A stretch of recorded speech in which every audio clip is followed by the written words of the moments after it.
اور آئیے عمر کی فضیلت ایک نئی سنا رہا ہوں، چونک جائیں گے آپ کی عمر کیا ہے۔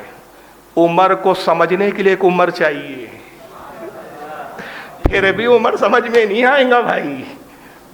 عمر کو سمجھنے کے لیے ایک عمر چاہیے، اور وہ مل بھی جائے تو عمر سمجھ میں نہیں آئے گا۔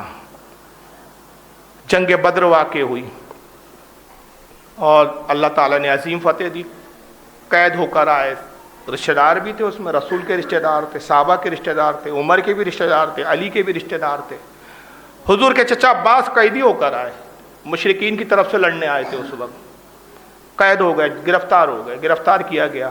حضرت عمر کا ایک چچا تھا، وہ بھی مشرکین کی طرف سے، وہ بھی گرفتار ہوا، اور بھی صحابہ اکرام تھے جن کے رشتہ دار گرفتار ہوئے، سب قید ہو کر آئے، سب قیدی حالت میں رسیوں میں جکڑے ہوئے۔ سرکار مسجد نبوی میں تشریف لائے، صحابہ کی جماعت بیٹھی ہوئی ہے۔ مسجد کے باہر جو صحن ہوتا ہے یا ایک میدان جیسا تھا، وہاں پہ قیدی جمع ہے۔ صحابہ اکرام سے آپ مخاطب ہو کے آقا ارشاد فرماتے ہیں کہ میرے صحابہ میں مشورہ طلب کرنا چاہتا ہوں، ان قیدیوں کے ساتھ کیا کیا جائے۔ حضرت ابوبکر صدیق سے پوچھا پہلے، ابو بکر آپ کیا کہتے ہیں، کیا کیا جائے ان قیدیوں کے ساتھ؟ ابوبکر صدیق کھڑے ہوئے، یا رسول اللہ رشتہ دار ہے، اس میں آپ کے چچا ہیں، حضرت ابوبکر کا بیٹا بھی تھا، خود ابوبکر کا بیٹا قیدی، حضرت علی کے ماموں ہیں، عمر کے چچا ہیں، سرکار رشتہ داری ہے، آخر ہمیں ستایا، پریشان کیا، ظلم و ستم کیا، میرا خیال یہ کہ اللہ کے نبی آپ فدیہ لے لیں۔ فدیہ مطلب ایک رقم مقرر کر لے، وہ رقم کے عوض ان کی جان بخش دے، میرا مشورہ یہ ہے۔ کہا اچھا ٹھیک ہے ابوبکر۔ اے عثمان تمہاری کیا رائے ہے؟ یا رسول اللہ میں ابوبکر کی رائے سے اتفاق کرتا ہوں۔ علی تمہاری کیا رائے؟ یا رسول اللہ میں بھی ابوبکر کی رائے سے اتفاق کرتا ہوں۔ ایسا تمہاری کیا رائے؟ یا رسول اللہ میں ابوبکر کی رائے سے اتفاق کرتا ہوں۔ ہر صحابی ابوبکر کی رائے سے اتفاق کر رہا ہے، عمر بیٹھے ہوئے ہیں۔ سرکار نے کہا عمر تمہاری کیا رائے ہے؟ عمر تو عمر ہے۔ میں نے کہا نا ایک عمر چاہیے عمر کو سمجھنے کے لیے۔ عمر کھڑے، یا رسول اللہ میری رائے یہ ہے کہ آپ اپنے ہاتھ سے اپنے چچا کو قتل کریں، میں اپنے چچا کو ماروں، علی اپنے ماموں کو مارے، ابو بکر اپنے بیٹے ابو عبد الرحمن کو قتل کرے، فدیہ کچھ نہیں۔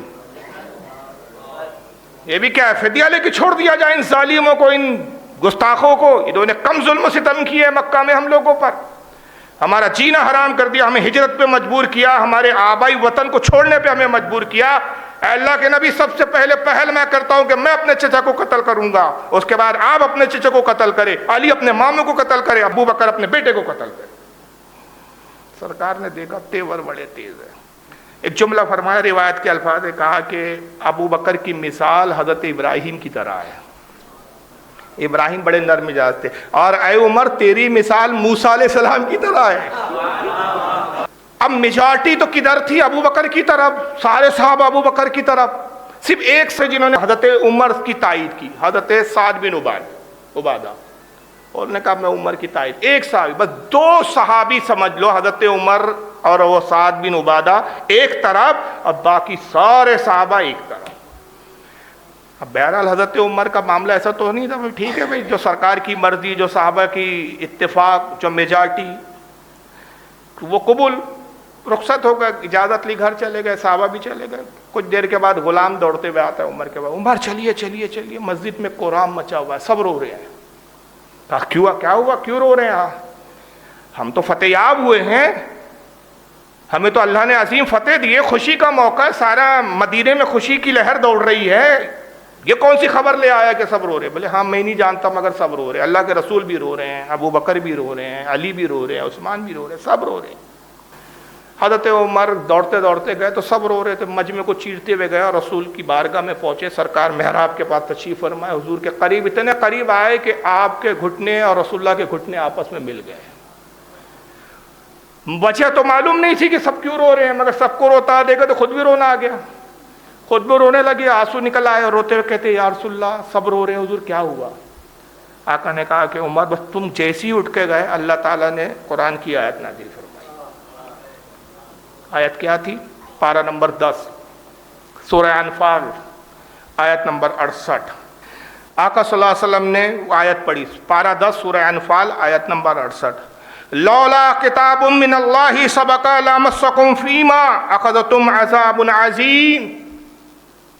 اللہ فرماتا ہے کہ اے محبوب، اگر اللہ پہلے یہ بات نہ لکھ چکا ہوتا تو جو تم نے کافروں سے بدلے میں مال لیا اس پر تمہیں بڑا عذاب آتا۔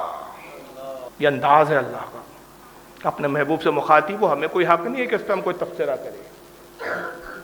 یہ بڑے سخت تنبیہ تھی صحابہ کے لیے، وَلَوْ کِتَابٌ مِّنَ اللَّهِ سَبَقَ، اگر اللہ نے اپنی کتاب میں یہ پہلے یہ واقعہ گزرنے والا یہ لکھا نہ ہوتا، یہ تقدیر میں نہ ہوتا، یہ مقرر نہ ہوتا، لَمَسَّكُمْ فِيمَا أَخَذْتُمْ عَذَابٌ عَظِيمٌ، تو اللہ کی طرف سے تم پر کہ تم نے جو ان سے مال لیا، جانیں بخش دی اور مال لے لیا، جان چھوڑ دی دشمنوں کو، اللہ رسول کے دشمنوں کو چھوڑ دیا، اس کے لیے تم پر سخت عذاب آتا۔ کہا کہ عمر یہ آیت نازل ہوئی، اور اس کے بعد آقا کھڑے ہوتے اور ایک جملہ فرماتے، فقال رسول اللہ صلی اللہ علیہ وسلم ان قادا لا یمسون فی خلاف عمر ابن الخطاب عذاب عظیم نزل العذاب ما فلت الا عمر۔ کہا کہ سنو، اگر آج عمر کی رائے کے خلاف ہم نے جو کام کیا اس پر اگر واقعی عذاب آ جاتا تو روئے زمین پر سوائے عمر کے کوئی زندہ نہ بچتا،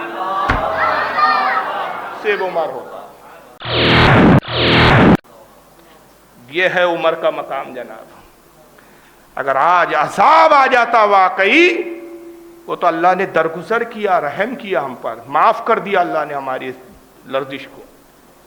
اگر اس پر عذاب آتا کہ ہم نے عمر کی رائے کے خلاف جو کام کیا تو سوائے عمر کے کوئی نہ بچتا۔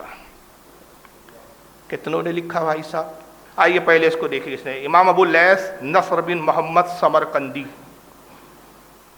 بہت بڑے امام ہیں، تفسیر سمرقندی جلد نمبر 2 صفحہ 27 پر لکھا۔ ساری تفسیریں میں نہیں لا سکتا، الحمدللہ میرے پاس ساری جتنے حوالے دے رہا ہوں ساری تفاسیر ہے، ٹیبل اتنا بڑا نہیں ہے۔ محمد بن حسین بغوی، تفسیر معلوم التنزیل جس کو تفسیر بغوی کہتے ہیں، دیکھیں یہاں رکھی ہوئی ہے، یہ ہے تفسیر بغوی، دیکھیں یہ اوریجنل ہے، تفسیر البغوی معلوم التنزیل جلد نمبر 3 صفحہ 377۔ زمخشری معتزلی ہے، میں نے جیسا کہا، زمخشری کی تفسیر الکشاف، یہ تفسیر الکشاف جلد نمبر 2 صفحہ نمبر 134۔ حضرت عمر بن محمد بیضاوی، انہوں نے تفسیر جلد نمبر 3 صفحہ 66۔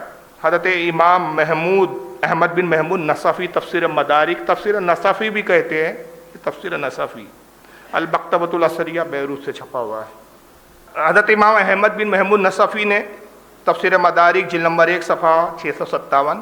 سرکار غوث اعظم رضی اللہ تعالیٰ عنہ کی ایک تفسیر ہے، سرکار غوث پاک نے تفسیر بھی لکھی ہے، یہ آپ کو پتہ بھی نہیں ہوگا، جس کا نام ہے تفسیر الجیلانی جلد نمبر 2 صفحہ 178۔ حضرت علی بن محمد الخازن، تفسیر الخازن جلد نمبر 2 صفحہ 328۔ امام جلال الدین سیوطی، تفسیر در منصور، بڑی مشہور تفسیر ہے، بس ضخیم ہے، دیکھیے در منصور، دیکھ لیجئے تفسیر بھی، الدر منصور، تفسیر در منصور اس کو بولتے ہیں۔